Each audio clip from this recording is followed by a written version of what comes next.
ሰላም ውድ አድማጮቻችን፣ ይህ ያያ ስፖርት ነው። ማንቸስተር ዩናይትድን በሚመለከቱ መረጃዎች ተመልሼ መጥቻለሁ። ዩናይትድ ባለፉት ቀናቶች የተለያዩ መረጃዎች ወጥተዋል።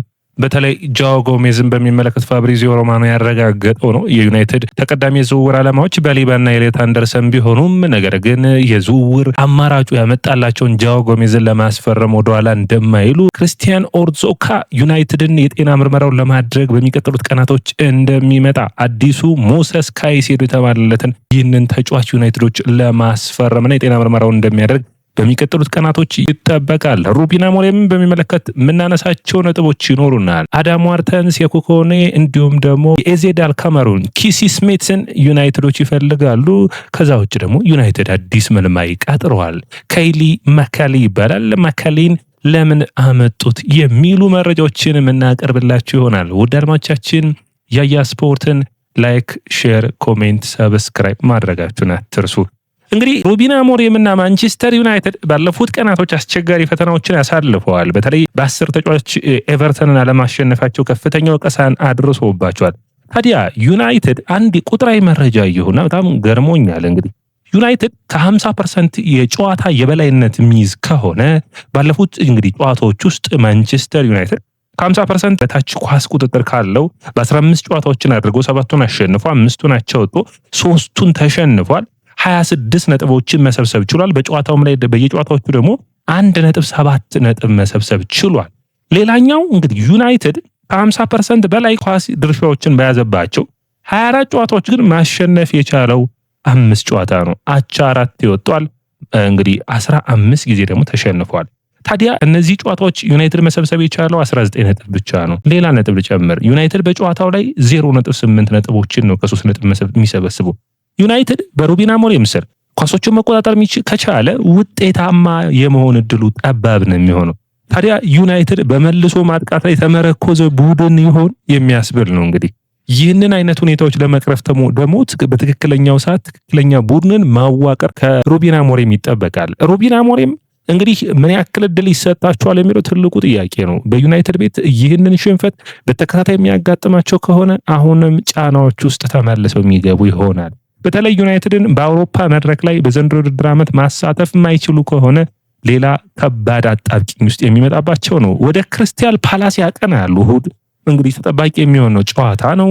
በፓላስን በሴልኸርስት ፓርክ ነው የሚገጥሙት። በሴልኸርስት ፓርክ ዩናይትድ ያለፉት ዓመታቶች ጥሩ ውጤት የለውም። ፓላስ ከሜዳ ውጭ ወደ ስትራስቡርግ አቅንተው ተሸንፎ ነው የመጣው ሐሙስ ዕለት። እንግዲህ ዩናይትድ ከፓላስ ጋር ሲጫወት ፓላስ በሳምንቱ አጋማሽ ተጫውቶ ነው የሚመጣውና የፓላስ ድካም እንደሚኖር መታየት ይጠበቅበታል። ነገር ግን ዩናይትድ ያሸንፋሉ፣ አንዱ የሚጠበቅ ነው የሚሆነው። በቀጥታ ወደ ዝውውር መረጃዎች ይላቅና ጃኦ ጎሜዝን በሚመለከት ነው። እንግዲህ ፋብሪዚዮ ሮማኖ ይዞት በወጣው መሰረት ዩናይትዶች በክረምቱ አዳዲስ የአማካይ መስመር ተጫዋቾችን ባያመጡም በጥር ግን ሌሎች ተጫዋቾችን ለማየት ይፈልጋሉ። ከነዚህ ተጫዋቾች ውስጥ አንዱ የሚጠበቀው የጃኦ ጎሜዝ ጉዳይ ነው። ጃኦ ጎሜዝ እንግዲህ ዩናይትዶች በክረምቱ የዝውውር መስኮት የአማካይ መስመራቸው ሙሉ በሙሉ ማደስ አንደኛው ተቀዳሚ ዓላማቸው ነው። የአጥቂ መስመሩን እንዳደሱት ሁሉ ታዲያ እዚህ ላይ ሊሰራ የሚፈልገው ኡጋርቴ፣ ካዝሜሮና የብሩኖ ፈርናንዴዝ በክረምቱ ውሳኔያቸው የሚጠበቅ ነው የሚሆነው። ኡጋርቴ እንደ ሌሎች ተጫዋቾች ሁሉ ጣይጣ ፈንታ የሚደርስበትና ስብስቡን የሚለቅ ተጫዋች ይሆናል ተብሎ ይጠበቃል። ታዲያ ኡጋርቴን ለመተካት ተቀያሪ ቤንች ላይ የተነሳ ጨዋታዎች ውስጥ ተጽዕኖ ለመፍጠር የቋሚ 11ዱን ተጫዋቾች ተፎካካሪ እንዲሆኑ ለማድረግ አንዱ ጃኦ ጎሜዝ ወደ ዩናይትድ የሚሉ መረጃዎች ወጥተዋል። ታዲያ ለዚህ ዝውውር አጣብቂኝ ውስጥ ሊከተው የሚችለው የወልቭስ ጉዳይ ነው። ወልቭስ ተጫዋቹን መልቀቅ የማይፈልግ ከሆነ ዩናይትድ ምን አይነት ውሳኔ ይወስናሉ? ዩናይትዶች 40 ሚሊዮን ፓውንድ ለተጫዋቹ ለማውጣት ይፈልጋሉ። በተጫዋቹ ክህሎት ደስተኛ ናቸው። በተለይ ለሩበን አሞሪም ማጫወት የተሻለ ይሆናል ብለው ያስባሉ። ኳሱን ከኋላ በመመስረት እድሎችን በመፍጠር የተሻለ ተጫዋች ይሆናል ብለው ያስባሉ። ስለዚህ ከካዝሜሮ ጥግ መሰለፍ እድል ይኖረዋል ብለው ስለሚያስቡ እዚህ ሁኔታ ላይ ዩናይትዶች በሚገባ እየሰሩ ይገኛሉ። ሌላኛው መረጃ የሚሆነው እንግዲህ ቤን ጃኮብስም ይህንን ዘገባ ዘግቦታል። ዩናይትድ የመጀመሪያ ዓላማቸው ባሊባና እንዲሁም ደግሞ ኤሊዮት አንደርሰንን ማምጣት ቢሆንም ከኤሊዮት አንደርሰንና ከባሊባ ራሱ ቅድሚያ መስጠት የሚፈልጉት ኤሊዮት አንደርሰን ነው። ታዲያ ሌላ የአማካይ መስመር ተጫዋች ማስፈረማቸው ግን የማይቀር ነው፣ የነዚህን ተጫዋቾች ቦታ የሚሸፍን። ታዲያ ያ ተጫዋች ጃኦ ጎሜዝ ነው ብለው ያስባሉ። ይህ ተጫዋች እንግዲህ ዩናይትድን ምርጫው አድርጓል። ተጫዋቹ ወደ ዩናይትድ መምጣት ይፈልጋል። ነገር ግን ወልቭስ በዚህ ወቅት ይህንን ተጫዋች ይለቁታል ወይ? ሌላኛው ጥያቄ ሆኖ መነሳት የሚጠበቅበት ነው። ክርስቲያን ኦርዞካ ይባላሉ አድማጮቻችን። ይህንን ተጫዋች ብዙ ጊዜ በእኛ በዚህ ፕሮግራማችን ብዙውን ጊዜ አንስተነዋል። ኦርዞካ አስገራሚ የሆነ የአማካይ መስመር ተጫዋች ነው። 17 ዓመቱ ላይ ይገኛል። የሚቀጥለው ክረምት ወደ ዩናይትድ የሚመጣ ይሆናል። ታዲያ በዚህ የሚቀጥሉ 3 ቀናቶች ውስጥ የጤና ምርመራውን ለማድረግ ወደ ኦልድ ትራፎርድ ማንቸስተር የሚያቀና ይሆናል። ይህ ቀጣዩ ካይሴዶ የተባለው ተጫዋች በዩናይትድ ቤት የሚጠበቅ ነው። ታዲያ በዩናይትድ አመራሮች ውስጥ ትልቅ ቁጭት አለ። ካይሴዶን በኢንዲፔንደንት ለቫሌ እያለ በ4 ሚሊዮን ፓውንድ ማስፈረም ስንችል ለምን አላደረግነውም የሚል ነበር።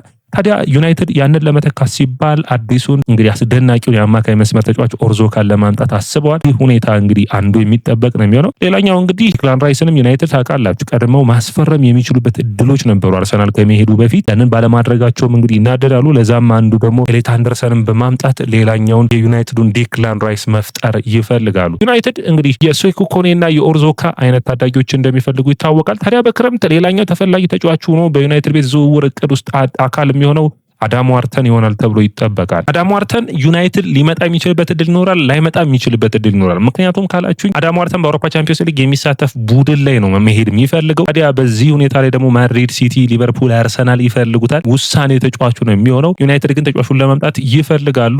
ነገር ግን የአምና የዝውውር መስኮት ላይ ዴላፕ ላይ የተፈጠረው ሁኔታ እዚህ ተጫዋችም ላይ እንዳይፈጠር ዩናይትዶች ጥንቃቄ ለመውሰድ እያሰቡ ይገኛሉ። የሚቀጥሉ ጊዜያቶች የዝውውር ሁኔታው የሚታወቅ ነው የሚሆነው። አንቶን ሴማዮን በሚመለከት ዩናይትድ በዝውውር መስኮቱ ላይ ይህንን ተጫዋች ለማስፈረም ጥረታቸውን ማድረጋቸውን ያቆሙ ይመስላል። ምክንያቱም እዛ መስመር ላይ የተሻሉ ተጫዋቾች አሉን ብለው ያስባሉ። በክረምቱ የዝውውር መስኮት ዩናይትዶች ድርድሩን አድርገው በተጫዋቹ የደሞዝ ፍላጎት እንዳልተስማሙ የሚታወስ ነው። አሁን የተጫዋቹ የዋጋ ቀነስ ብሏል። 65 ሚሊዮን ፓውንድ በክረምቱ 70 ሚሊዮን ፓውንድ ነበር የሚፈልገው። ታዲያ ዩናይትዶች ይህንን አይተውም ቢሆን ትንሽ ተቸግረዋል ይህንን ተጫዋች ለማምጣት። ምክንያቱም የመጀመሪያ ተቀዳሚ ዓላማቸው የአማካኝ መስመራቸውን ማደስ ላይ የሚያተኩር ይሆናል ተብሎ ይጠበቃል። ማንቸስተር ዩናይትድ ሌላኛውን ስቴፋ ዊሊያን አይነት በቸልሲ ቤት አስደናቂ ብቃት እያሳየ ይገኛልና ሌላኛውን ስቴፋ ዊሊያንን ወደ ሳንቶስ አቅንተው ለማስፈረም ፍላጎት አላቸው። ሮቢኒሆ ጁኒየር ይባላል። አስደናቂ የመስመር ተጫዋች ነው። በጣም አስደናቂ ክህሎቱን እያሳየ ይገኛል በሳንቶስ ቡድን ውስጥ። ታዲያ ይህንን ተጫዋችን ለማምጣት ዩናይትዶች ሙሉ በሙሉ